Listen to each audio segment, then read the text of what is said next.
It'll take about 10 minutes of your guys' time, then we do Q&A afterwards. And the real thing I wanted to talk to you guys about today is that understanding the difference between I and the difference between we. So we always called it in USC, we always called it wits and whams. Everybody say wits and whams, wits and whams.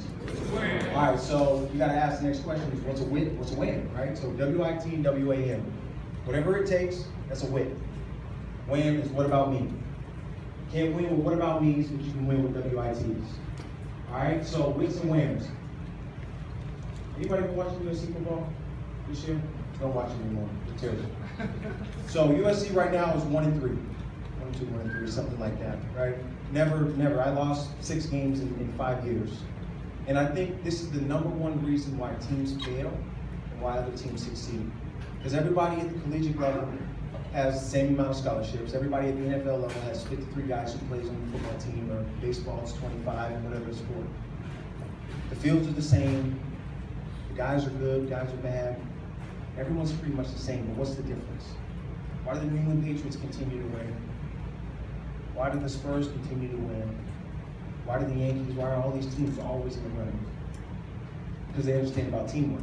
And I know it's so cliche that we've always heard guys as a team are only as good as your weakest link.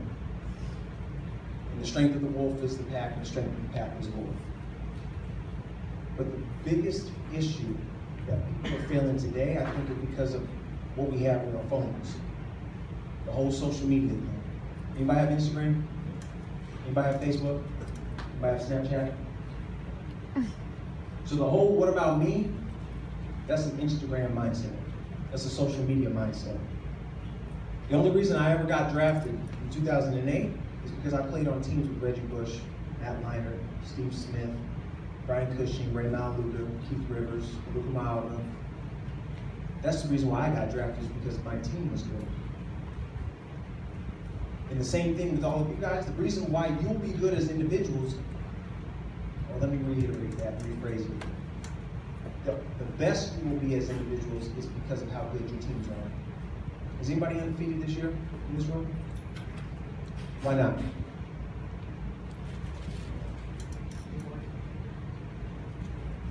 I mean, seriously, does anybody want to be undefeated this year? Because I'll tell you, it's a pretty dang good feeling to play a whole entire season and to raise your arms as champions at the end, which we did in 2005 when we beat Oklahoma 55-19. We didn't lose a single game because it was about whatever it takes. The people in here eating your snacks right now, whatever it takes. It might not taste good. You might not want to do that homework. You might not want to run that extra sprint, or you might not want to take that extra batting practice. You might want to take that extra shot.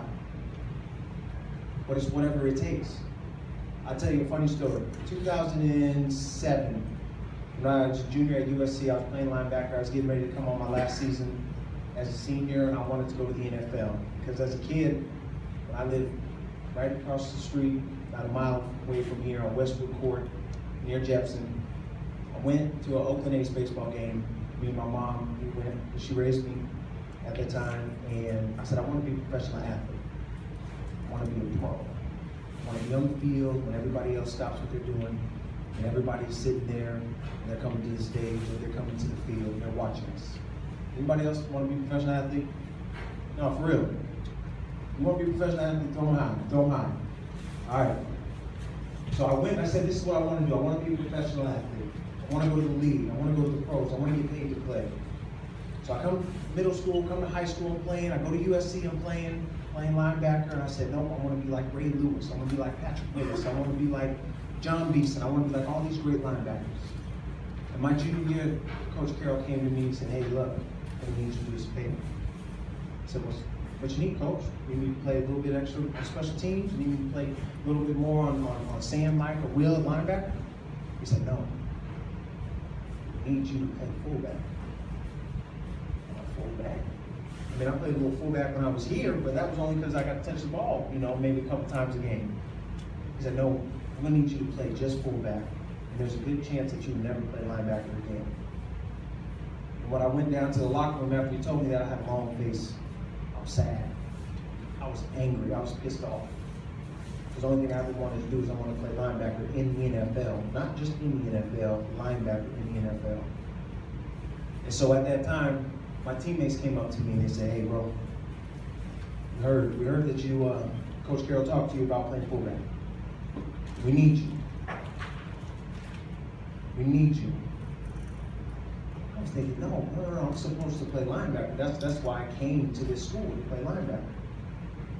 I said, no, we need you. Because whatever it takes is what we need you to do and we're asking ourselves to do. And I'll be honest with you, I was terrible at fullback. I missed my blocks. I get smashed in the hole. But I did it because I didn't want to let the guys in the locker room down or in the huddle down.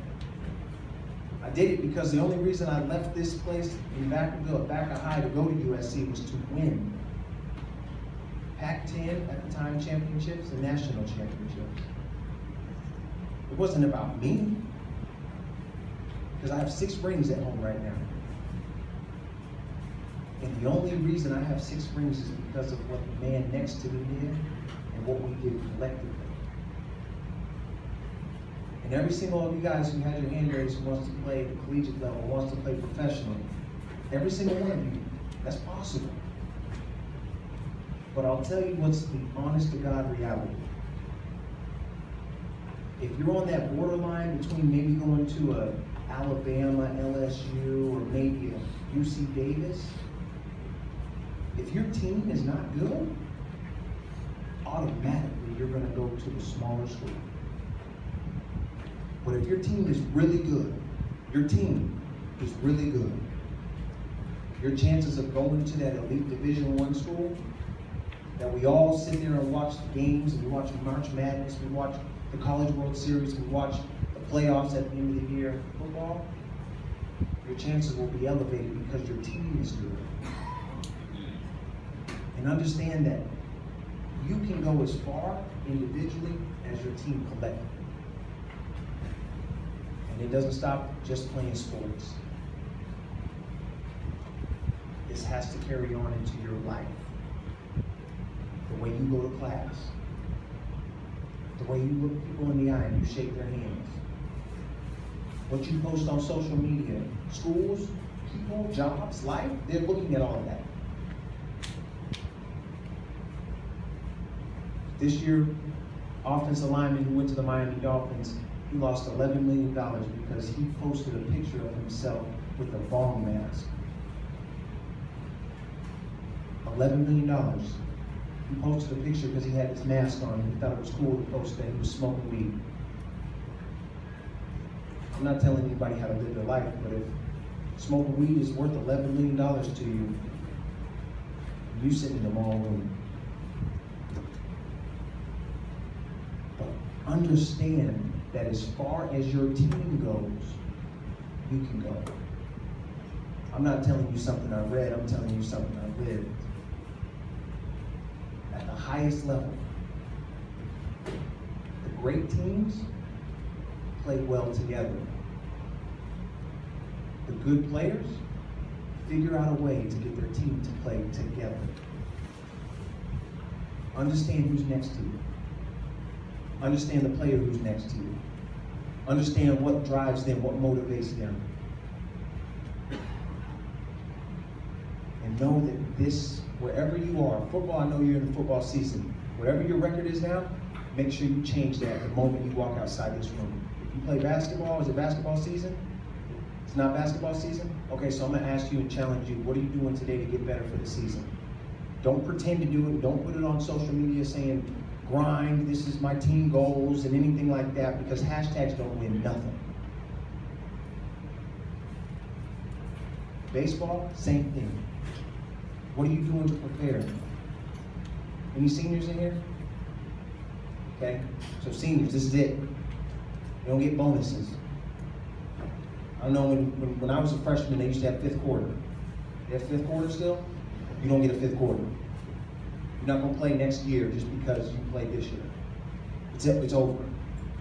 Your high school season and career is over after this year. What do you want to be known for? Juniors, raise your hand. Okay, you see everybody over here who just raised their hand? Help them out. Basketball, if you have seniors, help that guy out. Because it's all about whatever it takes. And I'm telling you, when you're a senior, and you're about to go out, you hope that every single person is going to give you everything that they got, because this might be your last ride. Sophomores, raise your hand. Understand that, okay, tomorrow never happens. I'm going to do it tomorrow. I'll figure it out later. That never happens. In grades, it doesn't happen. We don't just magically overnight just go from a 2.0 to a 3.5. Freshman, you only have 4 years. And this year is almost halfway over. So what are you going to do from this moment till you get to become a senior, where you look and you say, okay, I did everything I had to do. I've given it all that I had. Because you guys raised your hand and said, this is what I want to do. I want to win. I don't want to win later, I want to win now. So make sure you're doing something today to get you that tomorrow. And I know I said a lot, and I didn't mean to say a whole bunch. I hope some of it was absorbed, and you guys can hold on to it and remember it. Because as you guys wear your jerseys on the football field, baseball field, rugby, on the basketball court, you represent me. I went here. So when I leave, I go back to LA and people are like, where's Vacaville? Understand that you guys are representing me. Just like I hope to represent you guys when I went there. Because it's a brotherhood, it's a fraternity. And you don't just represent yourself, you represent every single person who's worn black and orange. Know that, respect it, and carry on the legacy that was set before you. At that weight room, some of you might have had something to do with it, but I think people who went here 5 years ago, 10 years ago, 20 years ago, they had something to do with it. So do good by them, by maximizing everything that you've been given. Appreciate you guys' time. Good luck the rest of the season. If you guys need anything, if you want to get a hold of me, email, shoot me a note. Coach Pop, Coach Santa Padre, they all got my information. You guys can reach out to me at any time. If I can be a resource, man, let me know, because I'm an open book. You know, the knowledge and experience that I have was to be given, or was earned by me and my friends and teammates, to be given to people like you. So whatever I can do, man, I just wish you guys the best of luck. And understand, man, this one time, this is it. This is it. Enjoy it. That time is running out. Time is running out.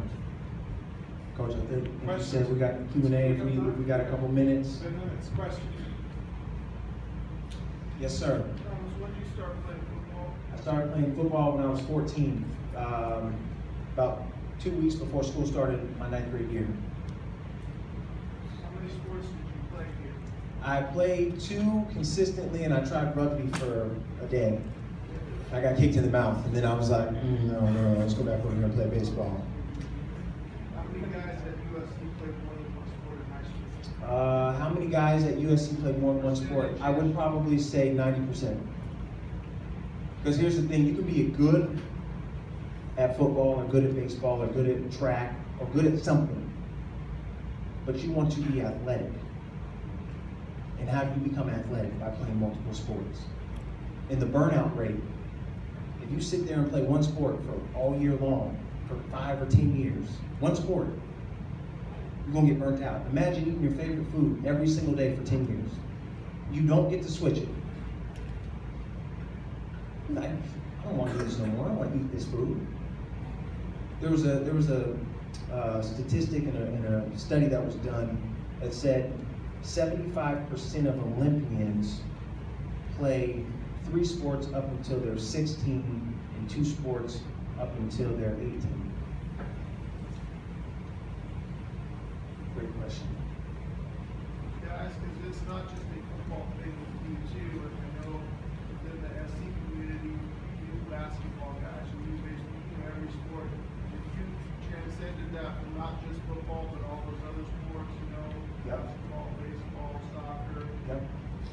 some of those numbers do you feel still kind of hold true?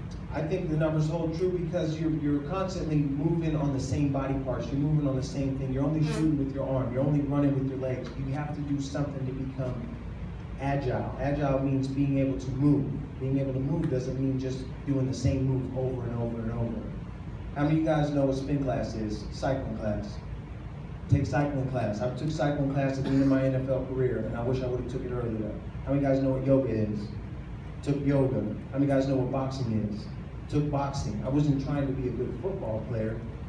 Most of the people who are professional athletes are trying to find out other ways to become athletic. So it's extremely important. We think in our minds that, oh my gosh, I can only do one thing for so long. I can only focus on doing this. It's like, well, if you think you can, you're right. If you think you can focus on more, then you're right there as well. How many one sport athletes in the room? You only play one sport. Let me ask you guys a question. Why?